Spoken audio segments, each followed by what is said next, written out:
और डेटा से पिक करने के बाद हमने इसकी इंट्रोपी सनी, जैसे मैंने अभी बुशरा को बताया कि आप इस तरह लिखा करें, एच ऑफ एस सनी 0.97 आ गई। ओवरकास्ट क्योंकि देखें प्योर है ना, तो प्योर का क्या आ रहा है 0, और ये जो है वो 0.97, ये दोनों एक दूसरे के वाइस वर्सा है, तो देखिए दोनों का 0.97 आ रहा है। तो हमने सबकी इंट्रोपी निकाल दी। अब इसकी इंफॉर्मेशन गेन निकालना बहुत आसान है। सबसे पहले एच एस का इंट्रोपी, तो आपने कहा 0.94, और उसके बाद किसी स्पेसिफिक सनी का, सनी की वैल्यू टोटल 5, और टोटल कितनी है 14, तो 5/14, और सनी की इंट्रोपी मल्टीप्लाई बाय सनी की इंट्रोपी 0.97। उसके बाद ओवरकास्ट की तादाद 4, टोटल तादाद यानी total quantity 14, 14/4 multiply by 0 because the entropy is 0, and some again the last one is similar. Whenever you will calculate this one you will get 0.49 अगर हमारा outlook 0.49 आया है और विंड 0.04 आया है 049, और अगर हम ये मान लेते हैं कि जो आपने कैलकुलेशन की है ह्यूमिडिटी की 0.155 आई है, तो सबसे हाईएस्ट किसकी है आउटलुक की, तो इसलिए आउटलुक को सबसे पहले पैरेंट नोड बना दी जाएगी। तो हमारी सिचुएशन जो है वो ये वाली ही बनेगी जो इन्होंने बनाई थी। इन्होंने कोई गलत तो नहीं बनाया होगा, जाहिर सी बात है, लेकिन इन्होंने उसका कैलकुलेशन नहीं की थी। पहली सिचुएशन हमारी यही आएगी कि हम आउटलुक को पैरेंट यानी रूट नोड बना देंगे। अब सुनिएगा गौर से, अगली बात बहुत इंपॉर्टेंट है। जो स्टूडेंट अभी अलर्ट है तो उसको अलर्ट ही रहिएगा, अगली बात बहुत इंपॉर्टेंट है। वो ये कि इस सनी, अब जब ये बन गया, हमने इसको पैरेंट नोड कह दिया, तो अब हमारे पास ये वाला डेटा तो प्योर हो गया, इसको मजीद स्प्लिट नहीं करेंगे। अब हम सनी को स्प्लिट करने जा रहे हैं, गौर सुनिएगा। सनी को स्प्लिट करेंगे तो सनी पे दो ऑप्शन है, या तो ह्यूमिडिटी लगेगा या विंड लगेगा। तो आप दोनों की दोबारा से इंफॉर्मेशन गेन इसके बेसिस पे कैलकुलेट करेंगे। पहले आप कह रहे थे टोटल डेटा आपके पास जो है वो 14 है, अब कहेंगे टोटल डेटा हमारे पास 5 है। अब आप ये कहेंगे टोटल डेटा कितना है 5 है, और इसके बेसिस पे कैलकुलेशन होगी सारी की सारी, यानी अब ये सबसेट आपका मेन डेटा हो गया। अब इसके बेसिस पे आप कैलकुलेट करें। पहले मैं ह्यूमिडिटी, गौर से सुनिएगा, पहले मैं ह्यूमिडिटी की इंफॉर्मेशन गेन निकालता हूँ।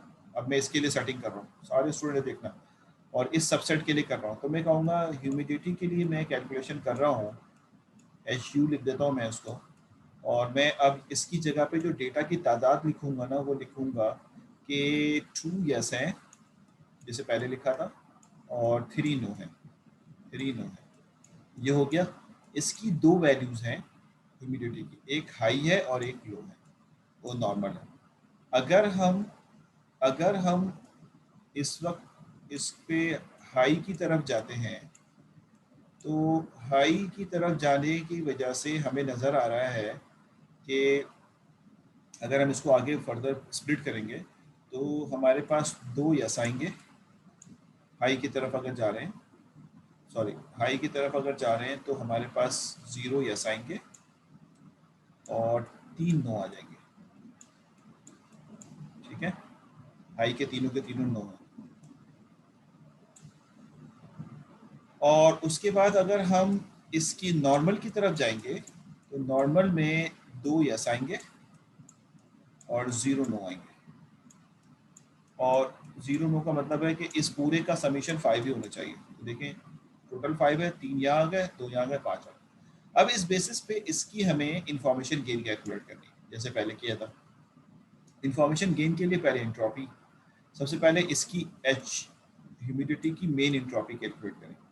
तो मेन इंट्रॉपी कैसे कैलकुलेट होगी, इसकी मेन इंट्रॉपी कैसे कैलकुलेट होगी, हमने देख लिया था कि कितने यस वाले हैं 2 और कितने टोटल हैं 5। फॉर्मूले का माइनस लगा दीजिए, ये इसकी प्रोबेबिलिटी हो गई। फिर आप लिखेंगे log 2 और वही चीज़ 2/5, फिर माइनस फार्मूले, ये 2 जो है ना बेस है, उसको साथ मिक्स नहीं कीजिएगा। और फिर उसके बाद फार्मूले का माइनस, और 3 नो वाले हैं 3/5, फिर log 2 इसलिए कि 2 डायमेंशन 2 और 3/5। ये कैलकुलेट कर लेंगे तो हमें मेन की इंट्रॉपी आ जाएगी इस मेन की। फिर आप इस हाई की इंट्रॉपी निकालेंगे। अब गौर से सुनिएगा, मैं इसको निकाल नहीं रहा, मैं बहुत मतलब आप भी बहुत मतलब जज कर चुके होंगे। ये प्योर ऑप्शन है, प्योर ऑप्शन की इंट्रॉपी जो है वो ज़ीरो ही आनी है। ये प्योर ऑप्शन है, प्योर की इंट्रॉपी जो है वो ज़ीरो ही आनी है। प्योर की इंट्रॉपी क्या आएगी? ज़ीरो। ये बात समझ आ रही? तो इस तरह से आप इसकी इंट्रॉपी जो है वो कैलकुलेट कर लेंगे और सेटिंग करके और सॉल्व इसको कर लेंगे। ठीक है, बात समझ आ रही? तो ये आपके पास, और इसी तरह इसकी ज़ीरो आ रही है ना। तो अब आप इसको इंफॉर्मेशन गेन में रखें कि इंफॉर्मेशन गेन, और किसकी निकाल रहे हैं? ह्यूमिडिटी की। किसके बेसिस पे निकाल रहे हैं? हम सनी के बेसिस पे निकाल रहे हैं। तो हम यहाँ लिखेंगे इस जो भी कैलकुलेशन रिजल्ट इसका आएगा, क्योंकि मेरे पास रिजल्ट नहीं तो मैं लिख नहीं सकता। तो यहाँ पे एच ऑफ एस जो मेन निकाला होगा आपने, ये वाला मेन नहीं, ये जो भी नया निकाला होगा माइनस इन दोनों के जीरो होने की वजह से जीरो हो जाएगा पूरा रिजल्ट। तो यही रिजल्ट खाली इसकी इंट्रॉपी की यहाँ पे इंफॉर्मेशन गेन में इंसर्ट हो जाएगा। फिर आप यही काम, क्योंकि सनी के साथ क्या लगाना है मुझे नहीं पता, तो सनी के साथ ह्यूमिडिटी की इंफॉर्मेशन गेन कैलकुलेट हो गई, फिर सनी के साथ विंड की इंफॉर्मेशन गेन कैलकुलेट करेंगे। इसमें थोड़ा डिफरेंट सिचुएशन है। आप कहेंगे विंड के लिए अगर मैं बनाता हूँ तो ये वाला पार्ट तो सेम ही रहेगा, जो मेन पार्ट है कि 2 यस है और 3 नो है, ये पार्ट तो दोनों का सेम है, क्योंकि इसमें भी टोटल देखें तो इसी तरह से है, ये मेन जो है वो सेम है।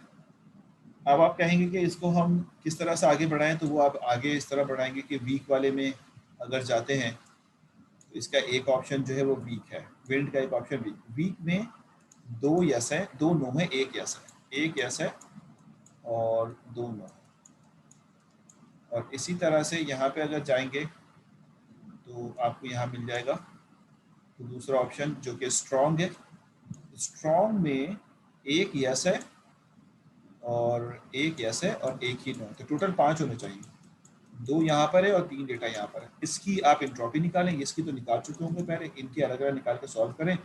तो बज़ाहिर क्योंकि इसमें वेरिएशन ज़्यादा नज़र आता है तो शायद इसकी इंट्रॉपी आपको ज़्यादा मिल जाए, तो चेक कर लीजिएगा, वो तो डिपेंड करता है। तो आप फिर जिसकी इन दोनों में से जिसकी इंट्रॉपी ज़्यादा आएगी वो सनी के साथ एक नोट कर जाएगी। This is the way to calculate the your decision tree. मेरा ख्याल समझ आ गया होगा। If you have any question you may ask ना। मैं सिर्फ जल्दी जल्दी इसकी एग्जांपल पे जाता हूँ ताकि हमारा टाइम जो है सेव हो जाए, और वो एग्जांपल सॉल्व है तो मैं सॉल्व एग्जांपल को सॉल्व करा देता हूँ, सिर्फ पढ़ देता हूँ। ये तो खैर अभी मैं पढ़ाऊँगा, ये भी अभी थोड़ी देर में पढ़ाता हूँ। पहले हम सबको बाईपास करके ये वाले सवाल पे आ जाते हैं। देखिए भाई, ये क्वेश्चन है और ये क्वेश्चन जो है ये वही सवाल है जो भी हमने खेल लिया। इसमें एक एक एक एट्रीब्यूट ज़्यादा है, टेम्परेचर भी है। सर कुछ सवाल विद आंसर, अगर हाँ ये रहा ना, आगे हम पहुंच गए, 2 सवाल है आंसर के साथ, 2 क्वेश्चन विद आंसर। ये रहे 2 बड़े डिफरेंट किस्म के सवाल है। एक सवाल तो वही है जो भी हम कर रहे थे, लेकिन उसमें एक हमने इंक्रीज कर दिया, टेम्परेचर का कॉलम बढ़ा दिया। तो आउटलुक, टेम्परेचर, ह्यूमिडिटी, विंड 4 हो गए, पहले 3 थे। तो इस बेसिस पे आपको तय करना है कि पहले पैरेंट नोड क्या होगा। अब मैं क्विकली आगे बढ़ा रहा हूँ, आप देखेंगे तो आपको समझ आ जाएगा। टोटल कितने यस कितने नो है, रेड और ग्रीन से मार्क है। तो इसमें 1 2 3 4 5 इसमें कोई चेंजेस नहीं है, 9 यस है और 5 जो है वो नो। तो आप देखें यहाँ पर कैलकुलेशन की गई है इसकी, जो सवाल अभी हमने किया था एग्जाम्पल में, और उसको हमने यहाँ पे कैलकुलेट किया है, सबकी इंफॉर्मेशन गेन निकाली है। अब इसको हैंड्स और आप देख लीजिएगा सारी इंफॉर्मेशन, कहीं गलती हो तो आप सही कर लीजिएगा। ये सारा सॉल्व करके हमने कहा कि आउटलुक जो है सबसे पहला, यहाँ पे इन्होंने आउटलुक का निकाला है तो 0.246 आ गया, टेम्परेचर का 0.029, ह्यूमिडिटी का 0.151 सही आ रहा था आप लोगों का ऑलमोस्ट, और विंड का 0.04849 आया था हमारा, जिनका ह्यूमिडिटी का 0.151 आ रहा था ऑलमोस्ट सही है वो। तो इन चारों का पहली दफ़ा का हमने निकाल लिया ये कैलकुलेशन, जो आप कह रहे थे ना, अभी जो डेटा दिया हुआ उसके बेसिस पे टेम्परेचर ऐड हो गया खाली। तो अब आप बताइए सबसे ज़्यादा हाईएस्ट किसकी है? आउटलुक की है, तो हमने आउटलुक को फर्स्ट लगा दिया। उसके बेसिस पे हमने कहा, देखिए यहाँ पे मैंने लिखा सनी से लेफ्ट पे, ओवरकास्ट, सारे यस है और ट्रेन। अब आपको डेटा को देख देख के चलना है, उस बेसिस पे अब हमें सनी पे कौन सा लगाना है, हमें मजीद इस पर कैलकुलेशन करनी होगी। हमारे पास 3 नोट्स और बच गए हैं। एक हमारे पास है टेम्परेचर, ह्यूमिडिटी और विंड, तीनों को कैलकुलेट करें, उसके बेसिस पे चेक करें कि आप कौन सा होगा। तो उसने कहा ह्यूमिडिटी जो है वो सबसे हाईएस्ट है, तो कैलकुलेशन सारी यहाँ पे उन्होंने की हुई है। सारी तो नहीं की हुई, कुछ कैलकुलेशन करके यहाँ तक उन्होंने छोड़ दिया। और इस तरफ आगे बढ़ते रहेंगे तो ये कैलकुलेशन यहाँ पे सॉल्व हो। किसी जगह कोई हमें आपको दुश्वारी हो तो मैं अभी एक क्लास मेकअप की रख रहा हूँ संडे को, तो आपको मैं उसमें फिर समझा दूंगा कि आप ये जब तक सॉल्व कर चुके होंगे। फिर आगे बढ़े आप, और आगे बढ़ने के बाद आपने कहा कि इंफॉर्मेशन गेन और ये सारा कैलकुलेट कर लिया और ये सवाल जो है सॉल्व होता रहेगा इसी तरह से। जब कोई डेटा तय हो जाए तो उसको दोबारा रिपीट नहीं कीजिएगा। सनी के साथ ह्यूमिडिटी लग गया तो आपके पास दो बच गए हैं, और दो कौन कौन से हैं? एक आपके पास टेम्परेचर है और एक जो है वो विंड है। तो अब आप रेन के साथ लगाएंगे तो विंड आ गए यहाँ पे। इस तरह से आप इन दोनों को लगा के ही प्योर हो गए, तो आपको टेम्परेचर की जरूरत नहीं पड़ रही यहाँ पे, इसलिए टेम्परेचर वहाँ पे दिया हुआ नहीं था। अब देखें पूरा प्योर नो हो गया, पूरा प्योर यस हो गया, नो हो गया यस हो गया, तो अब आप टेम्परेचर को इस्तेमाल ही नहीं करेंगे। ये तो आपने समझ में आई बात है कि अब हमारी ट्री की लेंथ यानी जो डेप्थ है वो कम है as compare to the your attributes, तो इसलिए अब आप ज़बरदस्ती टेम्परेचर को इंसर्ट करने की ज़रूरत नहीं है। ये आपका टोटल आंसर है। ये एक और सवाल है, ये बड़ा इंटरेस्टिंग क्वेश्चन है। जैसे मैंने अभी आपको बताया था थोड़ी देर पहले कि डिसीजन ट्री कैटेगोरिकल होना चाहिए, वैल्यूज होगी तो उसकी बिनिंग करनी पड़ेगी हमें। तो आप देख रहे हैं ए भी हमारे पास वैल्यूड फॉर्मेट में है, बी भी वैल्यूड फॉर्मेट में है, सी भी वैल्यूड फॉर्मेट में है और डी भी वैल्यूड फॉर्मेट। ये सारे के सारे वैल्यू हैं। इसकी पहले बिनिंग करनी पड़ेगी आपको, ताकि बिनिंग कैसे होती है इसी में आंसर आता है, वो हम डेटा साइंस में करते हैं, वो आपको किसी वक्त मैं जरूर समझा दूंगा। डेटा साइंस के कोड में लिखते हैं। इन्होंने क्या लिखा है, इन्होंने कहा ए में क्या करेंगे आप, जो रिजल्ट 5 से बड़े हैं या 5 के बराबर हैं उनको एक कर देंगे, और जो रिजल्ट 5 से छोटे हैं उसको दूसरा कह देंगे, स्ट्रिक्टली 5 से लेस। तो देखें अब मिसाल के तौर पे एक को आप 1 कह दें, एक को 0 कह दें, इससे क्या फर्क पड़ता है? एक को यस कह दें, एक को नो कह दें, क्या फर्क पड़ता है? जो 5 से बड़े हैं उसको यस कह दें, जो 5 से छोटे हैं उसको नो कह दें, इससे क्या फर्क पड़ता है? ठीक है ना। तो ये हमारे पास दो बिनिंग होगी, नंबर कुछ भी दे दें। तो ये एक कैटेगरी में आ गया, ये दूसरी कैटेगरी में, ये उसी कैटेगरी 5 वाले में, 5.2 3 में, सब एक कैटेगरी में। अगर मैं इनकी चेंजेस कर रहा हूँ ना इनकी मार्किंग से, कि जो ये वाला पार्ट है इसको 1 कह दें और जो ये वाला पार्ट है इसको 0 कह दें, तो अब आप यकीनन इसको 0 कह देंगे क्योंकि ये बिनिंग में बन गया। ये 1 हो गया, ये 1 हो गया, ये 1 हो गया, ये 1 हो गया, ये 0 और ये 0, ये 1, ये 1, ये 1, ये 1, ये 1, ये 1, ये 1, ये 1 और ये 0। इस तरह से ये डेटा इसके अंदर आ जाएगा। और सिमिलरली बी के लिए भी, सिमिलरली सी के लिए भी, सिमिलरली, ताकि ये कैटेगरिकल बन जाए और आप अपने इसको इंफॉर्मेशन गेन से सॉल्व कर सकें। ये समझ आती है। और हर डेटा की करस्पॉन्डेंस यस और नो इन्होंने कैलकुलेट कर लिया, कितने यस और नो, इसके इन्होंने 3 से मार्जिन किया है। अब आप इसकी 3 बिनिंग भी कर सकते थे, जरूरी नहीं कि 2 करें, इसकी बिनिंग 3 भी हो सकती थी। या आप कहते हैं कि जो 5 से बड़े हैं लेकिन 6 से छोटे हैं वो एक हो गया, जो 5 से छोटे वो एक हो गया, और जो 6 से बड़े हैं वो तीसरा हो गया। तो यू मे डू दिस ना, आप ये कर सकते हैं। तो ये बिनिंग करने के बाद आपका डेटा कुछ इस फॉर्मेट में आ गया कि हर एक का यस और नो ही मैंने यहाँ दे दिया आसानी के लिए आपके लिए। इसके ऊपर आप अप्लाई करें। तो अब सबसे पहला नोड कौन सा होगा? ए होगा, बी होगा, सी होगा, डी होगा? कौन सा नोड पहला नोड होगा? तो आप तीनों चारों की इंफॉर्मेशन गेन निकालेंगे। बेसिक मेन इंफॉर्मेशन गेन इस वक्त तो सबकी सेम होगी, जिसको हम कहते हैं मेन एच एस तो सबका सेम होगा क्योंकि ये मेन डेटा से निकलता है। मेन डेटा में आपके पास जो है वो 1 2 3 4 5 6 7 8 यस है, नो फॉल्स है। 1 2 3 4 5 6 7 8 ही नो है। तो ये तो हमें पता है जब दोनों 8 यस 8 नो हो तो आंसर 1 आएगा इसका।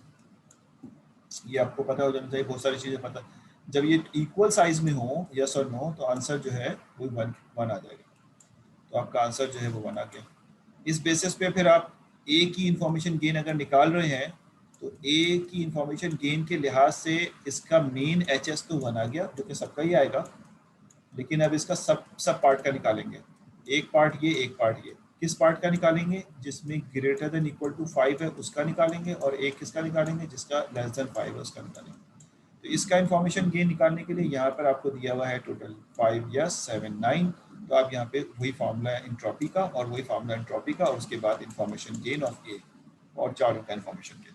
एग्जाम में कोई इतना बड़ा सवाल नहीं दिया जाएगा कि आपको पूरा सवाल कैलकुलेशन के लिए दिया जाए। हम तो सिर्फ आपको चेक करेंगे आपको आता है नहीं आता, तो उस बेसिस पे आपको उसी हिसाब से यहाँ पे क्लियर करना होगा। ठीक है, तो ये सवाल भी सॉल्व हुआ हुआ है यहाँ पे, आप इसको बआसानी देख सकते हैं। देखें ये कुछ वेरिएबल्स अगर डिफरेंट नज़र आ रहे हो तो कोई फर्क नहीं पड़ता। ये ग्रेटर देन 5 है और उसकी इंट्रोपी जो है ये आ रही है, लेस देन 5 है उसकी इंट्रोपी ये आ रही है। इंफॉर्मेशन गेन 0.06 आ रहा है क्योंकि मेन इंट्रोपी 1 थी, ये हम निकाल चुके हैं पहले, मेन इंट्रोपी 1 तो ये इसकी इंट्रोपी आ गई ए की। इसी तरह से बी की इंट्रोपी, यही सारा सोल्यूशन करके, ये है सी की इंट्रोपी और डी की इंट्रोपी। ये कैलकुलेशन नहीं किया, सिमिलरिटी उसने बता दी। अब आप देखिए तीनों इंट्रोपी में सबसे ज़्यादा किसकी इंट्रोपी है? ए की इंट्रोपी 0.0622, बी की इंट्रोपी 0.9182 और सॉरी 0.7070 और इसी तरह सी की 0.5 और 0.4। सबसे हाईएस्ट इंट्रोपी किसकी है? बी की। तो इसका मतलब है मेन नोड कौन होगा? बी होगा। तो हमारा है बनाया हुआ, तो फिर दूसरी बात शुरू हो गई है, कोड शुरू हो गया। कोई बात नहीं, आप अगर बनाएंगे तो इसी तरह से आप कह देंगे कि पहला नोड मेरी नज़र में मिस कर गया, हमें बना हुआ था ये, सबसे मेन नोड बी हो जाएगा। उसके बाद फिर आप तय करेंगे बी के कितने पार्ट हैं। बी के 2 पार्ट हैं, ग्रेटर देन इक्वल टू 3 और एक पार्ट है लेस देन 3। तो अब आप कहेंगे कि इस पे कौन सा नोड लगेगा, कि हमारे पास 3 ऑप्शन है, ए लगेगा, बी लगा चुके हैं, सी लगेगा और डी लगेगा। इसके तीनों की अलग-अलग एंट्रोपी इसके बेसिस पे निकालेंगे, जो हाईएस्ट एंट्रोपी देगा उसको यहाँ पे प्लग इन कर देंगे and so on. This is a way to plug your data. तो इस तरह से आप बेसिकली अपने रिजल्ट को सॉल्व करें। ये सॉल्व एग्जाम्पल्स हैं, इसको आप फर्दर सॉल्व कीजिएगा। एक दो भी सॉल्व कर लेंगे तो that would be the enough for your result ना, कि आप उसको समझ सकेंगे। तो ये पूरा गेम है हमारे एंट्रोपी इंफॉर्मेशन गेम के बेसिस पे। अगर आपको ये समझ आ गया है तो बहुत अच्छी बात है, ताकि मैं इसको कोड पे जाऊँ। इसमें एक दो चीज़ें बाकी हैं जो हम पढ़ सकते हैं, और वो है इसकी ओवर फिटिंग क्या होती है, इसमें प्रूनिंग क्या होती है और किस बेसिस पे प्रूनिंग हम करते हैं। तो ये मैं, और इसी से रिलेटेड फिर हम पढ़ सकते हैं कि रैंडम फॉरेस्ट क्या होता है। तो यहाँ तक हमने कर लिया है, अब हम इसके कोड की तरफ जा रहे हैं। तो अब आप बताइए, यहाँ पे कोई सवाल है तो आप बता दीजिए, मैं आपको उसका सवाल के आंसर दे दूंगा, और अगर समझ आ गया तो बहुत अच्छी बात है, बहुत ही आगे। जी सर, कैलकुलेशन करोगे एक्सपर्ट हो जाओगे इंशाल्लाह। कोई मसले वाली, मैंने जैसे शुरू किया ना कि कोई इशू नहीं है, सिर्फ आपको कैलकुलेशन सही करनी है। जब आप आंसर लिखते हो, कैलकुलेशन गलत करते हो ना अपने एग्जाम में, तो सारे नंबर नहीं कटते। कैलकुलेशन ना करने, गलत करने के नंबर इसलिए कटते हैं कि आपका फोकस और एक्सपर्टीज नहीं थी, इसलिए हो सकता है कि 0.4 नंबर कट जाए, यानी 0.4 40% कट जाए, 60% आपको मार्क्स दे दिए जाए। अगर 5 है तो 3 दे दें आपको। तो क्योंकि कैलकुलेशन सही जा रही, गलत जा रही है, लेकिन यानी कैलकुलेशन गलत करो लेकिन पैटर्न मेथड सही अडॉप्ट किया तुमने, तो मेथड सही अडॉप्ट करने के आपको नंबर मिल जाएंगे। लेकिन कैलकुलेशन गलत करने के नंबर कटेंगे जरूर, क्योंकि फोकस नहीं रहा आपका। और याद रखना कि चीटिंग से गुरेज करना, मैं किसी वक्त भी चीटिंग पे कोई जब आप बच निकले तो बच निकले, मुझे पता नहीं कि आप कब बच रहे हैं और कब फंस रहे हैं। किसी की चीटिंग हो सकता है बच जाए, और किसी की चीटिंग ऐसे ऐसे जमरे में आ जाए कि उसको मैं जीरो कर दूँ। तो आप ये ना कहने के सर उसको तो आपने पास कर दिया, मुझे पता है वो चीटिंग कर रहा है, मैं इंसान हूँ। जिस वक्त जो जज हो जाएगा वो जीरो हो जाएगा, तो इसलिए आप गुरेज करें। जिस वक्त जो बच जाएगा वो बच जाएगा, वो तो अल्लाह की तरफ से उसके पास वो बच गया।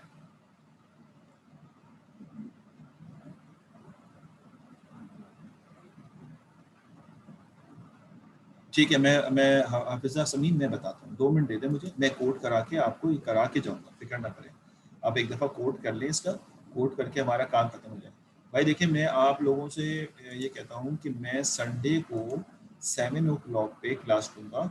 जो लोग क्लास नहीं ले सकेंगे संडे को 7 पे, वो वीडियो देख लेंगे, ठीक है? तो इस वक्त कोई आर्गूमेंट नहीं होगा कि मैं नहीं ले सकता या मैं ले सकता हूँ। संडे को 7 o'clock पे दूंगा, 2 टॉपिक कवर कराने हैं, इसकी ओवरफिटिंग और रैंडम फॉरेस्ट जो डिसीजन ट्री पे बना हुआ है। तो मैं इसलिए ये 2 टॉपिक मैं सिर्फ 2 घंटे में करा दूंगा। हमारा एक मेकअप बाकी है, वो मेकअप भी इसमें 2 घंटे में हम कवर कर देंगे। 3 घंटे का काम 2 घंटे में कर देंगे। तो मंडे को पेपर है आपका?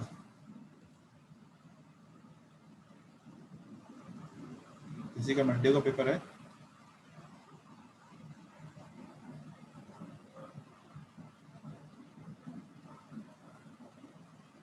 हाँ, मिड में डिसीजन ट्री तक आए हो।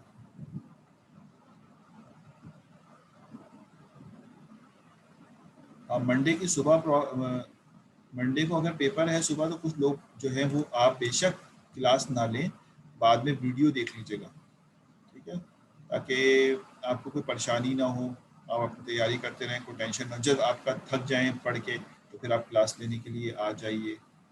कर दी बेटा, थैंक यू वेरी मच, शुक्रिया दिला दिया। तो आप जो है ना इन दोनों के बारे में पढ़ लें कहीं से, बस इंफॉर्मेशन ले लें क्या है पांडास वाली। उसके बाद आपने कहा कि मैं DFH एक डेटा सेट है वो मैं पिक करता हूँ, और वो डेटा सेट क्या है वो हम देख लेते हैं अभी, बल्कि ट्रेनिंग डेटा सेट ले लेते हैं।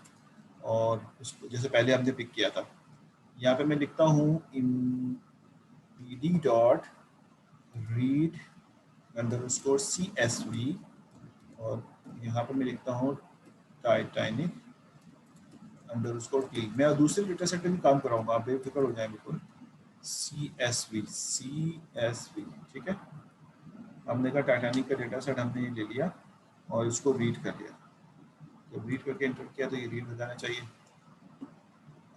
टाइटैनिक क्लीन 1 है शायद इसमें, टाइटैनिक क्लीन 1, हाँ ठीक है। इसको आपको मैं बार बार दिखा चुका हूँ, इसको हेड लेंगे तो इसके हेड दिखा देगा ये, और आपको ये हेड आपके सामने आ गया इसमें। अच्छा एक बात मैं आपको पहले बता चुका हूँ कि डिसीजन ट्री में या किसी भी मशीन लर्निंग के एल्गोरिथम में डेटा सारा का सारा न्यूमेरिक होना चाहिए, यानी इसमें किसी किस्म की स्ट्रिंग डेटा नहीं होना चाहिए, ठीक है। न्यूमेरिक का मतलब है कि जैसे आपके पास P क्लास है तो उसमें भी नंबर्स हैं, एज में भी नंबर्स हैं, बाकी में नंबर्स हैं, ये सारे नंबर। और अगर इन नंबर्स में नहीं है तो पहले आप इसको क्लीन करेंगे। ये डेटा साइंस या फीचर इंजीनियर जो करते हैं, इंजीनियरिंग जो करते हैं, उसका काम होता है। तो इसलिए हम अब क्योंकि वो टॉपिक आप अगले सेमेस्टर में, हालांकि उसको पहले पढ़ना चाहिए, लेकिन अगर आप अगले सेमेस्टर में इसको लेते हैं तो फिर आपको डेटा साइंस यानी फीचर इंजीनियरिंग और डेटा क्लीनिंग करना आ जाएगी। तो उस बेसिस पे आपको पहले क्लीन, तो अब हम यहाँ पे पिक डेटा क्लीन यानी क्लीन डेटा पिक कर रहे हैं। तो इसलिए हमें कभी आपको ऐसा डेटा ले लें जिसमें स्ट्रिंग बना हुआ हो, स्ट्रिंग लिखा हुआ हो, तो आप कहने सर तो यार कर रहे तो हो रहा था, मैं कर रहा हूँ, इसलिए नहीं हो रहा कि आपने उसको स्ट्रिंग डेटा पिक कर लिया, ठीक है। तो आपने कहा यहाँ पर हम इस तरह कर लेते हैं कि पहले ये अननेम्ड को डिलीट कर देते हैं, ये अननेम्ड को डिलीट कर देते हैं ताकि हमारा काम और आसान हो जाए। यहाँ पे मैं कहता हूँ कि DFT डॉट ड्रॉप, और हम यहाँ पे ड्रॉप कर देते हैं किसको, अननेम्ड को। ड्रॉप करने के साथ साथ दो ऑप्शन और लिखे जाते हैं कि एक्सेस क्या है इसका। एक्सेस 1 का मतलब है कॉलम, और इन प्लेस का मतलब है कि जो कंटेनर नज़र आ रहा है इसमें से डिलीट कर दे ये। तो in place is equal to true, ठीक है, इन प्लेस आपने ट्रू कर दिया। तो अब अगर आप इसको इंटर करेंगे तो ये आपके पास DFT को अगर मैं हेड लूँ तो आपको शुरू के 5 डेटा दिखा देगा, उसमें ID अननेम 0 नहीं होगा। अब आपने इसकी मॉडलिंग करनी है। मैं वो मॉडलिंग करने का तरीका सिर्फ सिंपल वही है जैसे लॉजिस्टिक में किया था। आपके पास एज्यूम कर लेते हैं कि जेंडर मेल जो है ये हमें प्रिडिक्ट करना है फ्यूचर में। तो वो जो सारे स्टेप्स हमने किए थे वो आप कर लें कि आपको डेटा जो है विथ लेबल दिया हुआ है, इस वक्त कंबाइन है सारा, और लेबल जो है वो लास्ट में। सबसे पहले आप इस लेबल को अलग कर लें। तो लेबल को अलग करने के लिए ये बात हम पहले पढ़ चुके हैं, सबको कोड समझा रहा हूँ, कॉपी करने की जरूरत नहीं है। मैं अभी भी ऑब्जर्व किया कि बहुत सारा कोड कॉपी था आपके क्विज 1 में भी, क्विज 1 था, क्विज 2 में, तो इसको आप ज़रा लट रहे हैं। तो आपने कहा कि यहाँ पर हम इसको अलग कर लेते हैं। तो अलग करने के लिए आपने एक एक्स वेरिएबल लिया, x variable which is equal to, आपने कहा DFT डॉट ड्रॉप, और ड्रॉप कर दिया आपने किसको यहाँ पे। इस वक्त आप ड्रॉप कर देंगे इस पूरे डेटा में से जेन अंडरस्कोर मेल को, और एक्सेस बता देंगे इसको, एक्सेस जो है वो इसका 1 है। अब इन प्लेस नहीं करेंगे क्योंकि आपको डेटा से ड्रॉप नहीं करना, आप चाह ये रहे कि आप इसको हटा के जो डेटा बच जाए वो एक्स को दे दें। तो एक्चुअल DFT के अंदर जो डेटा है, DFT में जो डेटा है वो एज इट इज रहे, इसमें से कोई चीज़ कमी ना हो, लेकिन सिर्फ शोइंग जो हो वो एक्स में कॉपी हो जाए। तो इस तरह से आपने इसको यहाँ पे डेटा दे दिया, तो एक्स में अब जेंडर मेल के अलावा डेटा आ गया। यानी आपने अगला स्टेप जो कर लिया वो ये कर लिया इसके बाद कि इस वक्त पहला डेटा अलग करके एक्स का नाम आपने इसको दे दिया। अब इसके लेबल को अलग करके उसको वाई का नाम दे दें। तो लेबल को अलग करने के लिए आपने कहा y which is equal to DFT of, इसके लेबल को आपने अलग किया जेन, और मेल कर लिया आपने। ये जो स्पेसिफिक कॉलम है ये वाई को आपने दे दिया। अब आपके पास ये वाई आ गया। अब आपके पास अगला टारगेट क्या है भाई, अगला ये, अभी हम कोई भी ब्यूटी नहीं लगा रहे, कोरिलेशन ये वो कुछ नहीं देख रहे, सिर्फ अभी मैं आपको सिखा रहा हूँ कि किस तरह से हम इसको, उसके बाद इसमें से रैंडमली इसको आप पिक कर लेंगे 30% 20% जो भी है। तो रैंडम करेंगे, शो नीचे कर रहा हूँ, तो आपके पास 4 इससे आ जाएंगे। तो उसके लिए आप यहाँ पर बेसिकली पिक करेंगे फ्रॉम एसके लर्न से आप कहेंगे मॉडल सिलेक्शन से आप इंपोर्ट कर लेंगे इंपोर्ट ट्रेन टेस्ट स्प्लिट। आप ये इंपोर्ट कर लेंगे, तो ये इंपोर्ट करेंगे, कोई एरर नहीं है, तो फिर ये SKLEARN, ठीक है, ये आप इंपोर्ट कर लेंगे। अगर इसमें कोई एरर नहीं होगा तो ये इंपोर्ट हो जाएगा।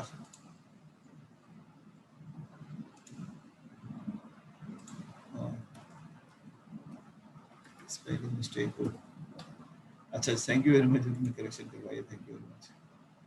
तो ये हमने मॉडल सिलेक्शन कर लिया ट्रेन टेस्ट स्प्लिट का। आपको याद होगा मैंने कहा था TX जो पहला पार्ट ऊपर वाला है इसको TX का ट्रेन X, उसके बाद हमने कहा कॉमा TEX जो नीचे वाला पार्ट है इसी का, उसके बाद हमने कहा TY जो ट्रेनिंग का लेबल डेटा है, और उसके बाद TY के बाद TEY। ये हमने 4 हिस्से बना लिए और यहाँ लिखा हमने method train underscore test underscore split, ठीक, और इसके बाद हमने यहाँ पे लिखा कि किसको करना है, X और Y को हमने स्प्लिट करना है, और टेस्ट साइज क्या होना चाहिए। आपने कहा टेस्ट साइज जो है वो मिसाल के तौर पर 30% हो, और ये 30% पे आपने उसको स्प्लिट कर दिया। जब स्प्लिट किया तो ये स्प्लिट करके आपको रिजल्ट दे देगा TX TETY में। अब आप ट्रेनिंग की तरफ जा रहे हैं, तो आप कहेंगे from sklearn dot dot dot dot dot dot, सही है, ट्री, sklearn के ट्री क्लास से आप इंपोर्ट कर लें किसको, डिसीजन ट्री को, डिसीजन ट्री, ये आपने इंपोर्ट कर लिया, डिसीजन ट्री क्लासिफायर,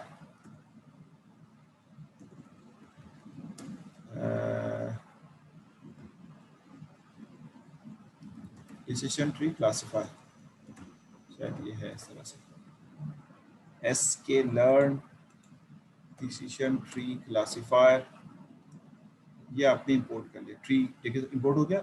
अब देखिए हर चीज़ sklearn ही में मशीन लर्निंग के सारे टूल्स मौजूद हैं। मॉडल सिलेक्शन से ट्रेन टेस्ट किया, sklearn की ट्री में और बहुत सारे मौजूद हैं, ट्री में हम और बहुत सारे काम कर सकते हैं, लेकिन इस वक्त आपने सिर्फ डिसीजन ट्री क्लासिफायर। अगर रिग्रेशन करते तो यहाँ पे लिखते हैं डिसीजन ट्री रिग्रेशन, ये आप इस तरह लिखते हैं। तो ये अगर आप लिखेंगे तो रिग्रेशन, रिग्रेशन है, याद नहीं, रिग्रेसर, हाँ रिग्रेसर है। तो अगर रिग्रेशन का काम करते तो आप ये लेते हैं, रिग्रेशन यानी टारगेट क्लास अगर आपके पास डिस्क्रीट नहीं होती तो फिर ये काम आप कर रहे होते।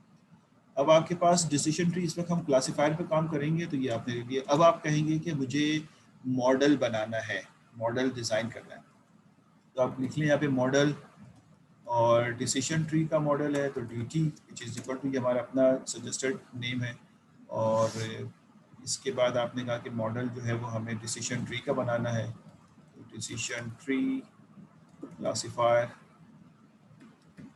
ठीक, और यहाँ पे ऑब्जेक्ट इसका डिज़ाइन कर, इसके अंदर बहुत सारे पैरामीटर्स हो सकते हैं कि आपने कितनी लेंथ देनी है, ये मैं अभी शो करता हूँ उसका। मिसाल के तौर पे मेथड कौन सा होना चाहिए, जीनी इंडेक्स होना चाहिए, या आप इसके इंफॉर्मेशन गेन लेंगे, तो ये वाली स्लाइड में अभी शो करूँगा आपको कि इसके पैरामीटर्स कौन कौन से हो सकते हैं। तो आपने कहा मॉडल मैंने डिज़ाइन कर दिया, तो ये ऑब्जेक्ट है हमारा। अब इसके अंदर डेटा रख के डेटा फिट कर लेते हैं, तो मॉडल DT ऑफ फिट, इसको फिट करेंगे आप TX कॉमा, यानी ये वाला पार्ट जो TX का है और इसके साथ इसका लेबल TY, तो TY को देके आपने मॉडल डिज़ाइन कर दिया। जब आप मॉडल डिज़ाइन करेंगे तो ये आपके पास मॉडल बन जाएगा, डिसीजन ट्री का मॉडल बन गया। जी, ये आपने दोनों ट्रेनिंग